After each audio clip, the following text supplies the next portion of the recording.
40 seconds of straight stock footage. It's done. Spot that Baymax. I'll remove this in for the sheer awesomeness that is this theme song. Shout out to Andrew Niehoff. A 60-second title sequence? What is this, a Sam Raimi Spider-Man movie? This film is brought to you by Ari. Ari, inspiring images since 1917. Scott chugged that Coke almost as fast as my last relationship ended. By this picture, I can't tell if they're siblings or lovers. Ty, you awake? Waking someone up by asking if they're awake when they clearly are not, cliche. Why do you keep those textbooks? You know you're supposed to try to sell them back once you're done with the class, right? Yeah, well, you can never know too much about how the human mind works. Learn a lot about the human mind from a high school literature textbook, do you? I don't know. I say once is good enough for me. This place has a whole ass kitchen, so I cannot for the life of me figure out why the Keurig station is in the foyer. The school's IT department's a joke. They're no match for Glitch. I've been waiting my entire life for this moment. Roll credits. Why haven't I gotten the hacker handle yet? Maybe because you're not a hacker? Maybe that's why. Yeah, it's like our love child. I could pretty much kiss you right now. Who says this? Like in general, but especially to their brother. Scott acting hella sus right now. A program that will literally destroy the university's network if removed, and this handwritten out of order sign is its only line of defense.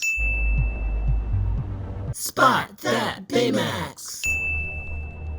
Literally anyone paying half attention to this interaction would know something shady is happening. She would have done better just handing the envelope to him. Grade Pro isn't going to change anything until the end of the semester when grades are due. You mean to tell me that people are paying $2,500 up front for a service that won't actually go into play until the end of the semester? A service that they have no proof will actually work based on the promises of a faceless hacker known only by his screen name? Some business model. Have a little faith in Glitch, you won't be failing this semester. What could she do if she did fail the semester though? If Tyler and Scott decided to run off with her money and not fix her grades, there ain't shit she'd be able to do about it. I would take a cent off for this fine piece of wall art here, but you're supposed to remove the corner covers prior to hanging it up, so...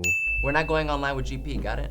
Scott, you got it? Yeah, I got it. I don't know. I don't think he got it. Why did it not set up the VPN and publish the domain? Believe it or not, there are still professors that record all their grades on paper prior to putting them in the computer. Scott's plan relies heavily on no one at the school getting suspicious that grades across the board are improving.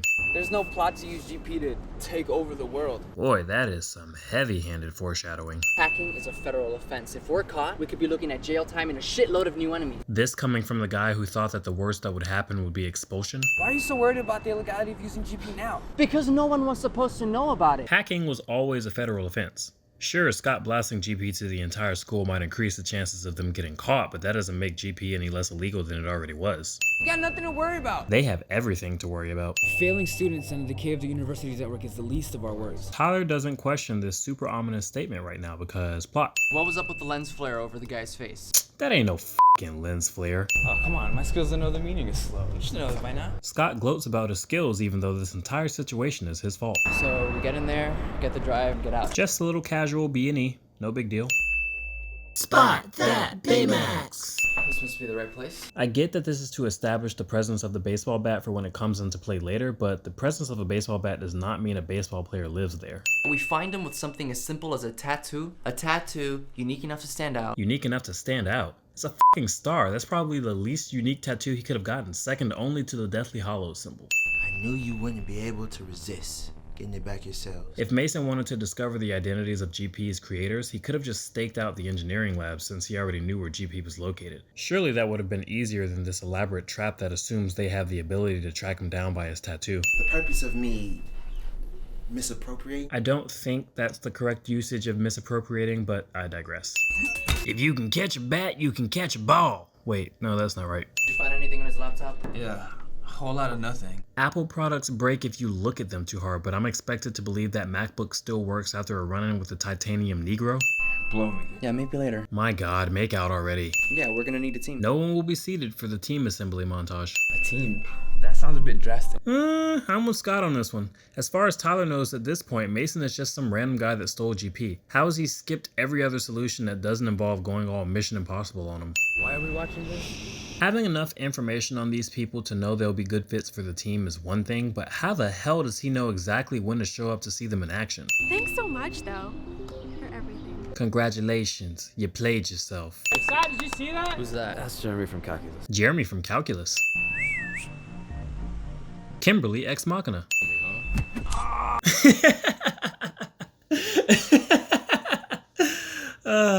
No. Come here. I don't know about you, but if someone kicked a knife out of my hand into the leg of someone else 10 feet away, I would reevaluate my odds of winning that fight. Yeah, we go way back. Was that supposed to be a secret handshake to indicate that they've known each other for a long time? Because... Kim, she's from before. well, that was ambiguous as Wait, your glitch? Keep it in your pants, Rachel. Jeez. Should I be worried that you know who Mason Star is? I could say the same thing about you. Ha! Gay! Digital Intelligence Network Operator, or DINO for short. Dino is just a discount Jarvis. It's a bit complicated. Try me. I'm sure I make my first time real easy. Boy, she is slathering it on thick. Even athletes need a little help every now and then. Think of Grade Pro as academic steroids. Yeah, but steroids are illegal, so this analogy is trash. How does it account for public key encryption schemes while simultaneously enacting an anti-detection protocol? Nerd! I have such a brain boner right now. Brain boner. In Greek mythology, the living world and the world of the dead are separated by these two rivers. This story would be so much more interesting if it was told by the Muses. Doom, doom, doo doo doom, back when the earth was new. They just met like 2 days ago. Casual boner covering is casual. We are not going up against terrorists. Cole is the only one in this room with some goddamn sense. What does Trans Shield or Black Hand even want with a grade-changing software in the first place? Your guess is as good as mine at this point. Your guess is as good as mine? Scott is fully aware of what GP is truly capable of, so he's flat out lying here, which is why I firmly believe that Scott is the true antagonist of this movie. Thank you for coming to my TED Talk. Look, this just got 10 times more complicated than initially anticipated. Complicated? Complicated? You just found out that your enemy is a fucking terrorist cell. Miss me with that complicated bullshit. You know, just because of how you... I'm just busting your balls, man. Not yet you aren't. You were the one who said I needed to find the fits to my Olivia. Boy, that reference did not age well. Is it typical for adoptees to develop feelings for their foster siblings? Happens more often than you think. Love doesn't play by the rules, Tyler. But I guess you'll never know, will you? Kimberly endorses incest. I used to be into parties, and now I go there and there's too many variables. Too many variables. His fingerprints were a match to those found along several murder crime scenes on the West Coast. What? He's 12. If they're contacting the parent regarding a citizenship matter, the assumption would be that the person in question is a minor, in which case, why is this Rachel's go-to excuse? This is the least climactic character reveal I've ever seen in my life. Cole is a dick to hard drives. Get out before I tase both of you in the next week. Tase them? This is supposed to be the highly secure facility of a private security firm / terrorist organization. 2 randos making out behind the front desk and your threat is to tase them? Tyler doesn't know how Wheeze work. The things that happened to me in the system, things I did, and that stuff, it changes you. He says this like he murdered a few people or something. Skip! It's me, Jeremy. Who's that? That's Jeremy from physics. Jeremy from physics. We would just be up there, playing games, talking. Fucking. Wow. What? On the dresser though? The nightstand I could understand, but the dresser? I got you something. I know it's not up to caliber with what you normally read. He gives her The Martian, but is unsure if it measures up to the likes of The Hunger Games, Divergent, and Twilight series. You're so lame. Maybe, but it's your favorite part about me. If that's her favorite part about him now, just wait until she sees his dick. You know how mad you have to be at someone to go through their Instagram and unlike all their pictures? Pretty mad, I would know.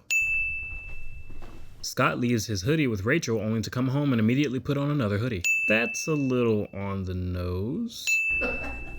Shut your ass up. The hardest things are never easy. Yes. That's why they're hard. You're insane. I should get that checked out. Cause I'm like... Boy, he slapped the taste out of his mouth. I'm more than prepared to break you in every way imaginable. Oh, kinky. We continue now with our top story. The crash of Flight 97 earlier this morning. Sure, the airplane crash is tragic, but this news channel is really glossing over this whole North and South Korea forming the Greater Korean Republic thing. Reports of a downed passenger jet. This film was released in November of 2018, and in this universe, Barack Obama served 3 terms. 250 people are dead because of something that I helped create. Huh. F those other 7 people, I guess. Did you hear about that company retreat everybody went on last weekend? Looks like all that doppelganger stuff worked itself out. Good for him. If you look in the system, I'll be there. Pretty please. This works. Finally got a bad bitch in office, right? Hey, man, it's my brother. HR would not approve. He's a runner, he's a track star. Nolan! Sup, brah? Not your bruh. Transshield employs some of the most incompetent ass guards around. And there wouldn't happen to be like a gate code or anything to get in, would there? 528491. Ha! I get that reference. With a snap of my fingers, you will do what I say. Cole pre-hypnotizes the two guards so that he can control them in this moment. Yet the most outrageous thing about this entire sequence is the fact that he just had a banana in his pocket the entire time. Mason works for a private security firm that seconds as a terrorist, so you would think that he'd have enough training not to get his ass kicked so often. 8-bit Skype. Your brother is probably halfway across the state by now. Oh, do you mean me? How? He has no right to be surprised by this. He literally just woke up like 5 minutes ago. Behold, the power of hypnosis. Cole is going to need physical therapy after this mission. I can't imagine the strain carrying this entire team is put on his back. I'm gonna send a message to your employers at Black Hand. If they want to fight, they've got one. Only I'm bringing the fight to them, and I'm gonna burn them to the ground. The sheer amount of coincidences it took for this mission to be successful says otherwise. Given your extracurricular activities, you are in no place to call my character into question. Wouldn't you agree? Hot damn, that's some fine acting. A digital intelligence operator of that magnitude is unheard of. Scott casually invents an advanced AI from his college dorm, and I bet he's aware of that too, further cementing the fact that Scott is the real villain of this movie. What do you know about artificial intelligence? A cliffhanger ending that teases a sequel nobody wants.